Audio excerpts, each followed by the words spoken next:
Okay, so trend lines. So what can we do with these? So here we are. We're seeing XRP on a 1 month scale here. So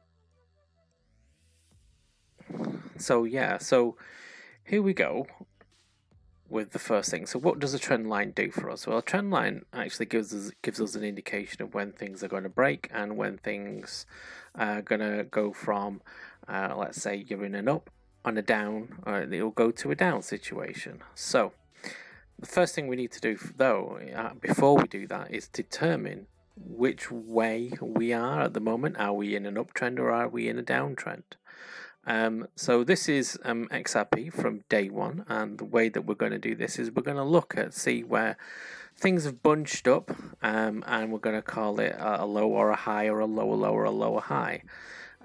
So the first thing I'm going to do is I'm just going to get my pen tool out here, and I'm just going to draw this here. So this here we're going to call a low, and this here we're going to call a high.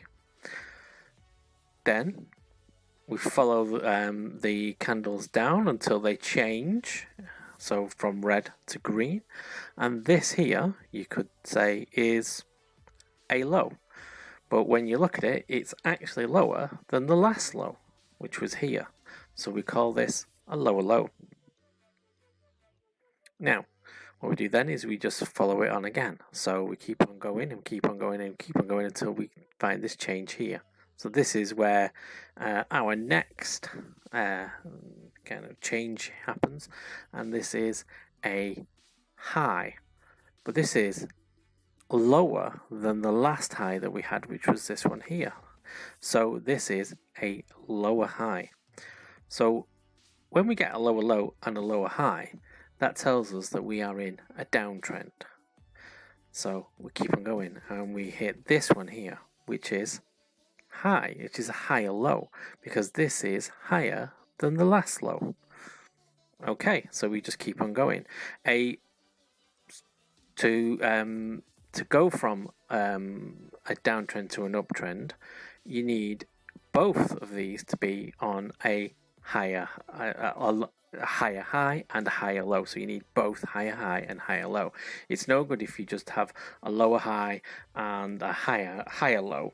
You need them to both match basically, and then it's vice versa for the other way around. So that is just one part of a uptrend, but it doesn't confirm the uptrend at all. So we keep on going and we read these from left to right again, and we see that we've got one here. So there we go. So we now have another high, but it's still a lower high from the last time. So now we are still in a downtrend, because as I said before, you need a higher high and a higher low to confirm this as being an uptrend. So carry on. So we carry on down here, and this is our next one. So this is a lower low because it's lower than the previous low. Carry on, and there's our high. So this is a lower high than our previous high, and we keep on going, and now we found that this is a higher high. Great. So what we want now is a higher, sorry, that was a higher low, not a higher high. So great, what we want now is a higher high, and this confirms that this will be changing from a downtrend to an uptrend. And this is our next one here, and what we see here is it's higher. So now we are in an uptrend. We are now starting our uptrend. So what we can do here now is, now that we've figured out where our uptrend starts, which is on this particular one here, we can now draw what's called a trend line, and you'll find this trend line in this tool here, and it is actually called Trendline. And what we'll do, we'll take the highest point of that and draw it all the way, including all the candles, including all the wicks, all the way down as far as we can go. Now, move that up. I am not going to include this particular bunch here, because they are part of the uptrend. They are new to the uptrend. But what you do see is when you draw the trend line here, what you're trying to do, you're trying to get all the wicks in. So basically, you're just going, oh yeah, all this let's in, all this like this, and then that's in, including that wick. So you keep on going and keep on going and keep on going until you hit rock bottom, basically, with everything there. And this confirms that the trend has changed. So the trend has changed from down to up as soon as that candle there breaks this line. Now what you could do is, as you're watching this and as it's coming down and then coming up, you could say this is a downtrend and this is an uptrend. That's correct. But what you got to do first of all is get the big picture, and the big picture on this is that this whole thing here, from the 1st of December 2013 all the way to the 1st of May 2016 was in a downtrend, as far as looking at it via the helicopter, as I call it. So it's like the big view, the big overall view. What these big overall views tend to do is they tend to give you the tools and the key to figure out where the next big jump is going to be. And this trend line here, this green trend line, is more important than, let's say, if we went to a weekly or a daily and drew trend lines there. What you'll find is when you go down to daily, you'll find that there'll be trend lines all over the place, and sometimes it can get a bit messy. So generally what we tend to do is we look at the monthly and we say, right, that's the big one, that's the big trend line, and then we'll just leave it at that. And then what we do then is jump down to the weekly. Now this is going to change the view yet again, for this weekly, so we have to move everything about, and you can see that there is the line that we drew for the monthly, and that's your big line that you always take note of. But what you'll see in here now is that we have got different highs and lows, so we'll just take them off. Now generally for me, what I do is I look at the monthly, find the big trend line, and then move to the weekly and look at the trend lines from there, from the weekly. So with this particular one, we can see that we have a trend line that goes down from there to here, because it starts to be higher highs and higher lows, and then it goes even higher, and then there's a trend line there, so it goes higher highs, higher lows. But what you can do on this big one is saying, right, that's where we changed, that's where we said we were changing, and look what it did, it went up. And then it kind of back tested what was going on down there, and then took off.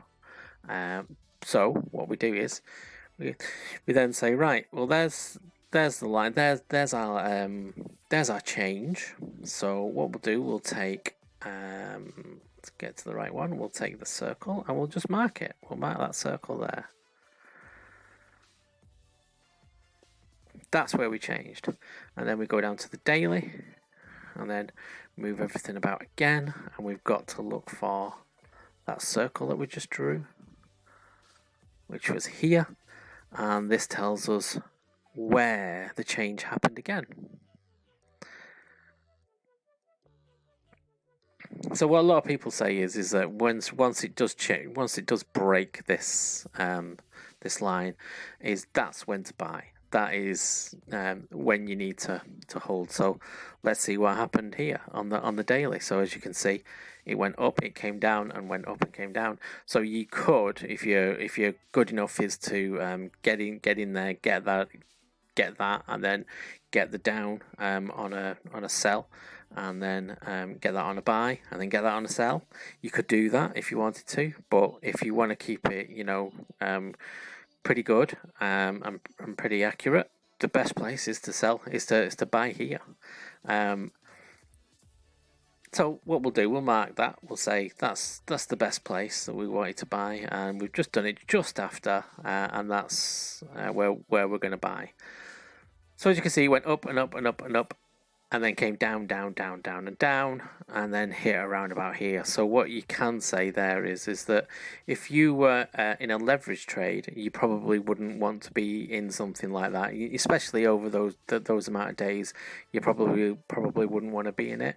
You probably want to start from here and probably finish and sell up here. Your MACD might tell you when to come in and when to come out on that particular one. So you use that indicator, and also you could use the indicator from the, let's pick the right one. So you could use the indicator from your 821, and then see where that takes you. So if I take off the MAs on that, take off the pivots, don't need the pivots at the moment, and we're just looking at the 821. So as you can see, the 821 crossed there, crossed at this point, and stayed above and didn't come down until this point here. So by all means, that's one indicator to say, yeah, you need to put a sell option in there now. So then it came all the way down again, all the way to the sell, all the way down again with all the sells, and then crossed here again.